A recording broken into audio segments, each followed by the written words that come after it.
Hello, welcome to this week. I like to talk about a tree from East Asia, which is called Kousa Dogwood. So it has a lot of common name. One of the common name is Kousa Dogwood, and its other names are Kousa or Chinese dogwood, Korean dogwood, and Japanese dogwood because it's most commonly found in China, Korea, and Japan. So its scientific name is Cornus Kousa, and the family name is like Cornaceae. And you can see the tree, like the growth form of it is small and medium size deciduous tree with 8 to 12 meter in height. Its habitat is, like I said earlier, native to East Asia, but it is widely cultivated as ornamental tree in the United States and across the world, and it is naturalized in the New York State. So now I want to talk about the leaf here. So I can show you this specimen. So the leaf are like, you can see that the opposite, like two leaves are like emerging from the same stem, like opposite to each other,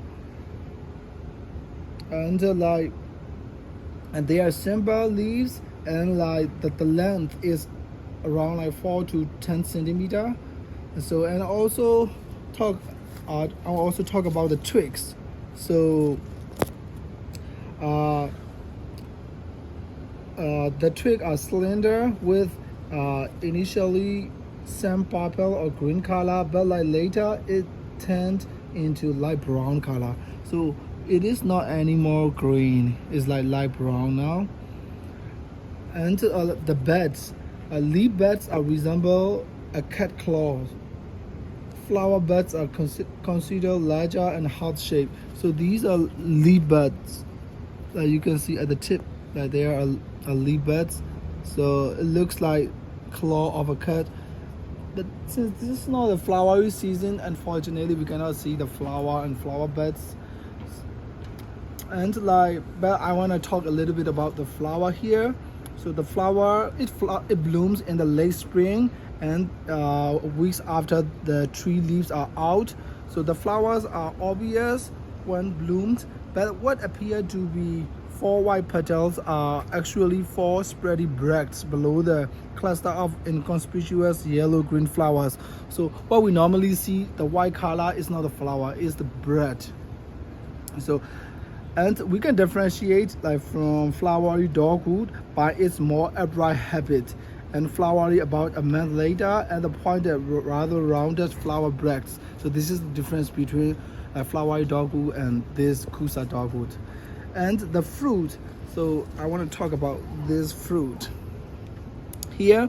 So it's globose pink to red compound berry, 2 to 3 centimeter in diameter. They get bigger towards the end of the season, and a good information is like this fruit is edible with nice, with delicious taste and also nice smell, and it is used for making wine. So now I want to talk about the bark of Kousa dogwood. So you can see like there are some flakes, and like initially like they are smooth and light brown in color, but later like it exfoliated into small patches, forming a tan and brown camouflage patterns. So you can see this kind of like camouflage patterns. So these are because some barks are like exfoliated. So, and interesting thing about this tree is it is resistant to dogwood anthracnose disease, which is a disease caused by the fungus.